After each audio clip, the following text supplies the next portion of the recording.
Senhoras e senhores, num jogo confuso, hoje o Vasco consegue o empate. Com esse empate agora, dá pra cravar que ele já tá garantido na Série A? Vai conseguir se manter? Não vai cair? É disso que a gente vai falar aqui hoje. Vem comigo aqui. É o seguinte, pessoal, time do Ramon Dias pra hoje foi essa escalação aqui. Se eu não me engano, só tivemos duas alterações. São elas o Rossi e o Puma Rodrigues. Puma, porque o Paulo Henrique, que é o titular, que inclusive fez um golaço contra o Botafogo, não pôde jogar hoje por suspensão. E o Rossi, se eu não me engano, só simplesmente voltou mesmo, tava sentindo aí e tal. Voltou ele e também o Marlon Gomes, só que o Marlon tá aqui no banco de reservas.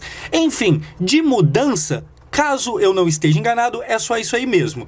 E, cara, é o time que a gente tem, é o que dá pra ter. O Puma é interessante ele estar aqui, porque estaria entre ele e Robson Bambu. Não acho eu o Robson Bambu, aliás, o Puma Rodrigues, um grande jogador. Mais perto do Robson, qualquer coisa tá ótimo.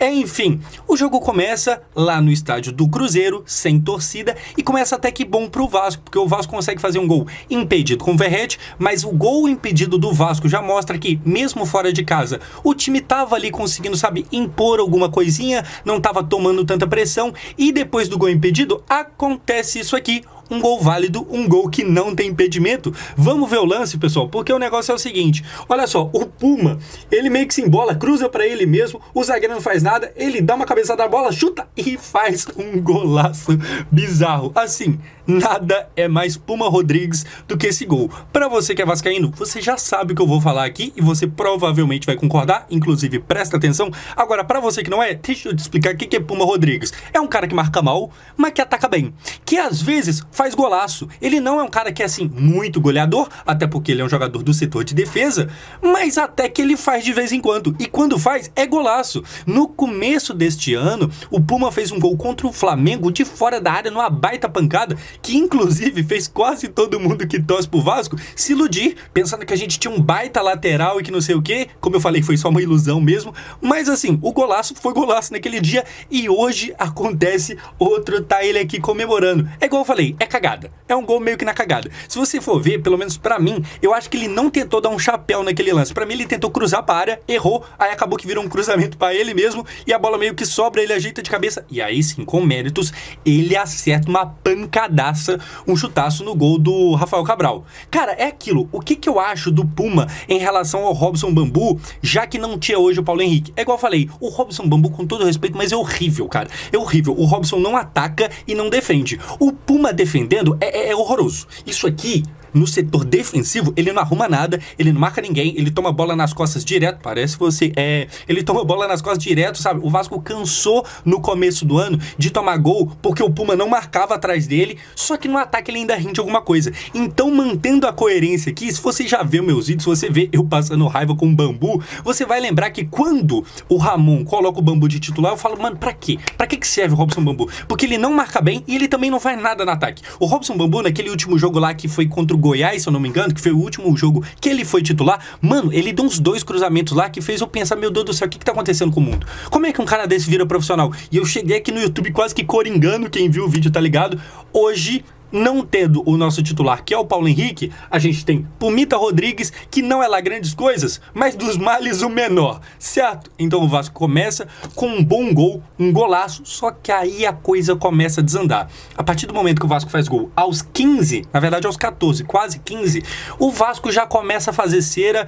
É uma postura de time pequeno, coisa que não corresponde com o tamanho do clube, mas o Vasco meio que esquece de jogar bola. E aí eu acho que tem 2 problemas principais do Vasco que eu falo daqui a pouco. Vem aqui comigo e eu quero ver se você concorda com esses 2 problemas. Fica aqui comigo, porque antes a gente tem o quê? O Cruzeiro mostrando por que, assim como o Vasco, é um time que briga contra o rebaixamento. Gente, olha isso aqui, olha isso aqui. Bola recuada pro Rafael, olha só, Rafael pega a bola, vai tocar e acaba dominando direto pra fora. Assim, é por isso que Cruzeiro, que Vasco estão na zona do rebaixamento. Aliás, estão brigando contra ela. Ambos estão fora agora, mas já estiveram dentro e estão brigando contra. É por isso. É por jogadas assim, descabidas que beiram coisa de Supercopa Desimpedidos. Enfim, pessoal, dando sequência, eu tô rindo aqui agora, mas a continuação não é pra rir não. Gol do Cruzeiro. E assim, um gol numa falha bizonha que só não é pior do que a segunda. Vem comigo aqui, porque o que acontece? Acontece este lance onde basicamente não tem marcação do Vasco, o rapaz do Cruzeiro vai embora aqui, ele vê de longe, chuta e faz um golaço. E aqui comemora, é o Arthur Gomes, o nome dele tá aqui comemorando. Aqui são duas coisas que acontecem. Primeiro, a falha da marcação do Vasco, e isso eu vou comentar um pouquinho melhor, mas antes, o azar, cara. O azar, pra quem não viu, o chute desvia de levinho no Medel, mas toma outro rumo a bola e aí mata o Léo Jardim. E aí virou um golaço, virou um baita chute, porque ela teve um desvio no meio do caminho. Aí aquilo, aquele clima de meu Deus do céu, né? Na hora que não pode, na hora de um jogo importante desse, acontece um azar. O Medel, que meu Deus do céu, longe de me criticar ele, como eu falei, teve azar, pelo menos é o que eu acho. E aí desviou, matou o goleiro, uma merda. O Cruzeiro faz gol no Vasco, o que, pra quem não sabe, o Cruzeiro tem o pior ataque do campeonato. Nem o América, que é o lanterna, tem um ataque tão ruim que faz tão poucos gols, mas no Vasco todo mundo faz gol, impressionante, eu nunca vi isso. Enfim, dando sequência, agora sim, vamos falar do erro da marcação do Vasco. Mano, falhou o Zé Gabriel, a zaga muito longe, o pessoal que poderia dar suporte pro Zé Gabriel, isso aqui, o Zé é um cara que no começo do ano eu reclamava muito, ele cresceu de rendimento e no jogo de hoje ele deu um mole absurdo. O cara do Cruzeiro, ele foi andando e parecia que ele não tinha ninguém pra marcar ele. O Arthur Gomes, né, que é o nome do jogador do Cruzeiro, ele foi, e ele tava tipo, ó, eu vou chutar, hein. Não, que eu vou chutar, hein. E parecia que a zaga do Vasco, duvido. Vai nada. E aí ele chutou e fez gol. Enfim, vacilaram, ficaram olhando de longe. Eu acho que se fosse pra ficar de tão longe, eles poderiam ter, sei lá, contratado o Premier e visto de casa. Deram mole, tomamos gol. Isso aqui só não é pior do que isto aqui. O Cruzeiro, que novamente eu falo, tem o pior ataque do campeonato, faz 2 gols no Vasco. E se a gente acabou de ter uma falha, aqui a gente tem uma ainda pior, um vacilo do Rossi, que inclusive tomou cartão vermelho depois de já ser substituído e não joga o próximo jogo.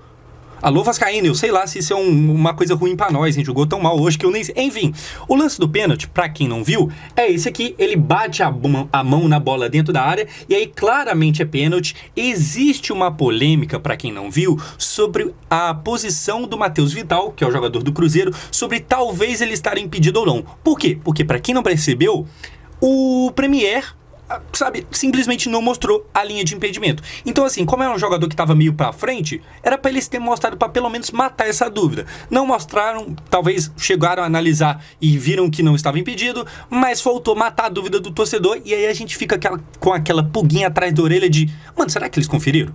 Será que esse cara não dá impedido, não? Porque assim, quem é que confia 100% na arbitragem brasileira? Não dá pra confiar. Então assim, pros caras terem esquecido de conferir impedimento ou não custa nada. Eles poderiam ter matado essa dúvida mostrando a linha. Não mostraram, então fica aqui esse questionamento. Beleza?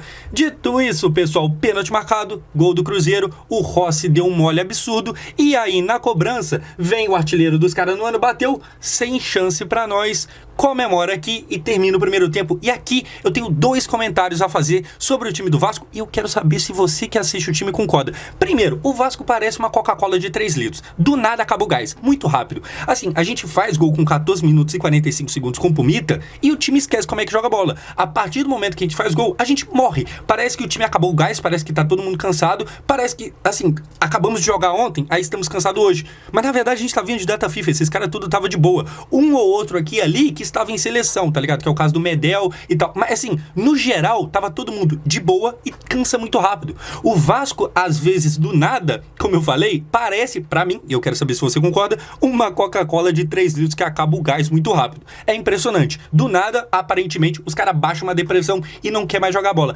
Agora, outra coisa. O Rossi erra ao colocar a mão na bola. Ele, obviamente, não queria fazer aquilo, mas acabou que foi um erro muito bobo, muito, sabe? E aqui é o segundo comentário. A gente não tá na posição de errar. Por causa de todos os estragos feitos por Maurício Barbieri, o Vasco tem que trabalhar com margem de erro 0, porque agora qualquer derrotazinha do nada pode significar um rebaixamento. Na vida é completamente normal você falhar, você errar, você perder às vezes. O problema é que a gente não pode perder mais porque já perdeu muito. Então é 2 coisas. Primeiro, tem que parar de perder o gás do nada. Segundo, tem que parar de errar à toa. É uma falha de marcação que resulta no primeiro gol e uma mão dentro da área, obviamente pênalti, a não ser que se tivesse impedido, mas obviamente pênalti, que resulta no segundo gol. Tem que ter margem de erro zero, por causa da desgraça do trabalho Barbieri, e tem que parar de, desligar do jogo do nada. Enfim, indo agora pro segundo tempo, o que a gente tem?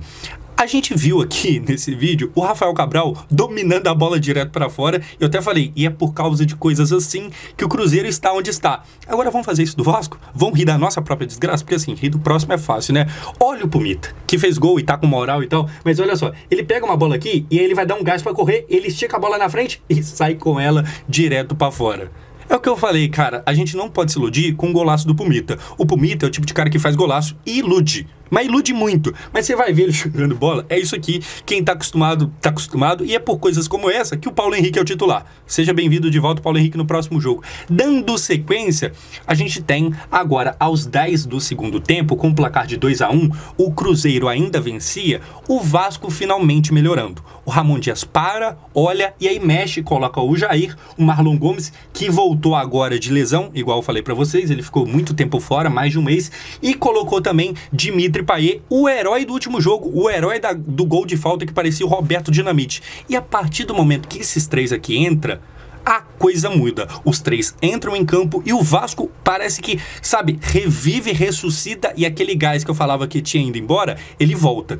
O Marlon, eu senti ele ainda meio abaixo, parece que tá meio sem ritmo, como eu falei, ficou mais de um mês sem jogar, mas principalmente o Payet me agradou muito. E eu arrisco a dizer, e aí eu quero saber a sua opinião nos comentários, que hoje o Payet jogou até melhor do que no último jogo onde ele tinha feito gol de falta. No último jogo ele jogou muito mal e fez o gol, e aí é claro, muito maravilhoso, faça mais gols. Mas de futebol jogado mesmo, eu acho que hoje ele foi até melhor. Enfim, aos 10 entram esses três, é um baita pacotão de jogadores pra entrar no segundo tempo, você viu o pacotão? Enfim, entra os três e aí a coisa começa a ficar um pouco pior pro Cruzeiro, porque acontece o quê? O segundo gol do Vasco, e aqui tem muita coisa interessante pra gente comentar, que é o seguinte, rapaziada, o Payet cruza na área, a bola vai lá, o Sebastião, que também tinha entrado, cabeceia, vem no Peck e o Peck faz o segundo gol do Vasco. Tá eles dois aqui comemorando aos 31 minutos. Primeira coisa que a gente tem que falar disso aqui, o Peck. Mais uma vez, o Peck não é craque, o Peck pode ser burro? Pode ser. Tem mais de 10 de QI? Eu duvido bastante. Toma decisão errada? Nossa, mas com certeza. Mas assim, mete gol, né? É um cara que tá salvando a gente, salva mais uma vez, não é a primeira, nem a segunda, nem a terceira. É o ano do Peck. É o ano do Peck. Já me fez muita raiva, já reclamei muito dele. Como eu falo aqui, hora ou outra, ele toma uma decisão errada no momento que menos deve, mas hoje foi mais uma vez fundamental. É um cara que faz raiva, mas às vezes deixa a gente feliz. Agora, o Sebastião, que fez aqui o passe de cabeça pro Peck, o Sebastião finalmente participa positivamente, porque eu tava prestes a falar, pra que serve um Sebastião Ferreira? Porque, meu Deus do céu, é um cara que não faz gol aqui, não faz gol nem lá nos Estados Unidos. Pra quem não sabe, ele foi, contratado pelo Vasco, ele tá emprestado pro Vasco, né? Mas enfim, ele foi trazido é uma palavra certa, sem ter gols. O Vasco trouxe um cara que estava na MLS, nos Estados Unidos, que é atacante, camisa 9, que não tem gol nem lá. Esse é o tipo de jogador que o Paulo Brax achou por bem trazer. E por aí você vê o nível do nosso diretor. Mas enfim, hoje finalmente ele dá uma assistência de cabeça que é muito boa. E eu acho que só aconteceu o gol e a gente só foi feliz nesse momento do jogo porque ele não tentou fazer o gol. Porque ele tentou dar uma assistência. Porque na sequência a gente vai ver ele errando bastante. Mas antes tem outro cara que eu preciso comentar, que é o Payet. A gente tem jogadores no meio campo do Vasco que perderam muito nível nos últimos jogos. O Paulinho era um destaque importante. E assim, o Paulinho tá caindo legal de rendimento, né? Pô, foi um cara que a gente falou, caralho, nunca critiquei, bom demais, que não sei... Caiu legal. Agora, pior do que o Paulinho é o Praxedes, na minha opinião. O Praxedes é um tipo de cara que eu acho que ele só é titular até agora, ele só começa jogando os jogos porque o Dimitri Payet não aguenta o jogo todo. Eu acho que o Payet, ele acaba pecando de não ter fôlego pra ajudar a marcar e por isso o Praxedes segue sendo titular. Mas eu quero ver até quando, porque assim, não tá jogando nada. Nossa Deus, o Praxedes ele erra. Vamos lembrar que é um jogador que vale mais de 20 milhões e que pro Vasco poder contar com ele pra próxima temporada, vai ter que estar disposto a pagar esses mais de 20 milhões. Você pagaria? Eu não, muito obrigado. Agora, sobre o Payet, começa a encaixar. O Payet entra e dá uma outra dinâmica pro Vasco. Ele faz ali esse cruzamento que acaba resultando no gol. Tem outro lance que ele entra pedalando pra dentro da área e aí adivinha quem tem uma baita chance de fazer o gol e não faz? Sebastião Ferreira. Ferreira. Se a bola que foi no Sebastião, vinda do Payet, fosse pro Verratti, a gente estaria agora comemorando a vitória de um jeito que eu nem imagino. Mas foi no Sebastião. E falando em Sebastião, vamos ver aqui mais lance dele, porque assim, ele perdeu um cruzamento do Payet, aí depois vai lá o Piton, cruza dentro da área, uma bola perfeita e o abençoado do Sebastião vai, e olha aqui, de novo, ele perde mais um lance. É aquilo que eu falei, para que serve um Sebastião Ferreira? Só deu bom no lance do Peck porque o Sebastião não tentou fazer gol. Porque quando ele tenta, mas nossa, o cara é alérgico a balançar as redes. Enfim, pessoal, para concluir isso aqui, a gente tem o gol do Vasco, que acontece o 3-2, mas ele é anulado, e ele é anulado, adivinha, por causa da interferência de quem? Sebastião Ferreira. Moleque, se ele não tivesse dado essa assistência, eu ia estar com outro tom aqui com ele, na moral mesmo, porque ele fez de raiva. Agora, beleza, só pra concluir, pessoal, vem comigo aqui porque o negócio é o seguinte, acabou o jogo, 2-2, Cruzeiro e Vasco. E aí, dá pra dizer que o Vasco está mantido na Série A? Não, mas o resultado do empate é melhor, porque olha só, a gente tem esses próximos jogos, a gente tem Atlético Paranaense, Corinthians, Grêmio e Red Bull. E olha só, se o Vasco tivesse perdido hoje, irmãozinho, a essa altura era fazer os cálculos e aceitar o futuro. Mas como empatou, a gente ainda tem um cenário que é difícil, é ruim, mas é possível de se manter. Então o Vasco não está garantido. E não está garantido por causa disso aqui. Olha o naipe dos próximos adversários. Vou ler aqui pra você. O próximo é Atlético Paranaense, lá no estádio do Atlético Paranaense. E o Vasco não ganhou na Arena da Baixada desde que ela foi reformada. Não ganhou ainda. Desde que o estádio deles foi reformado. Vai ganhar? Agora? Difícil. Aí depois é o Corinthians. O Vasco não ganha do Corinthians há 13 anos. Moleque, olha o nível dos adversários. Ainda bem que nós empatou hoje. Você tá achando pouco? Então vamos mais. Grêmio. O Vasco nunca, não é que faz muito tempo, o Vasco nunca venceu na Arena do Grêmio. Quer mais? A gente tem mais. Red Bull Bragantino, última rodada do Brasileirão, a gente pode chegar lá nessa situação ainda brigando muito contra o rebaixamento. Obviamente eu espero que não, mas é uma realidade, pode ser que aconteça. E aí, como que é o histórico do Vasco contra o Red Bull? Vasco versus Energético, nós ganhamos, nós perde. Ainda não venceu, o Vasco ainda não venceu o Bragantino desde que viraram Red Bull. Então assim, pessoal, a coisa está feia pra gente. A coisa está complicada pro Vasco. Só não está mais 100% ferrada porque a gente conseguiu um empate e agora é tentar ali manter as rédeas, torcer pro Bahia tropeçar ou então pro próprio Cruzeiro. Se tivesse perdido, a coisa estaria feia. Sabe o que eu acho na verdade mesmo? Eu acho que você, se tá vendo esse vídeo no mesmo momento, no mesmo dia que eu postei, você tem que clicar no primeiro link da descrição, porque eu tô ao vivo agora em live conversando com vocês na Twitch. Clica no primeiro link, vem trocar uma ideia direto comigo, já chega lá no chat mandando a sua mensagem que eu vou chegar lendo e conversando com você, demorou? Tô esperando você lá. Empate do Vasco pra você que assistiu isso aqui muitos dias depois. Nós estamos juntos, obrigado por assistir. O Gabriel Peck é burro, mas é bom. Vai, caralho.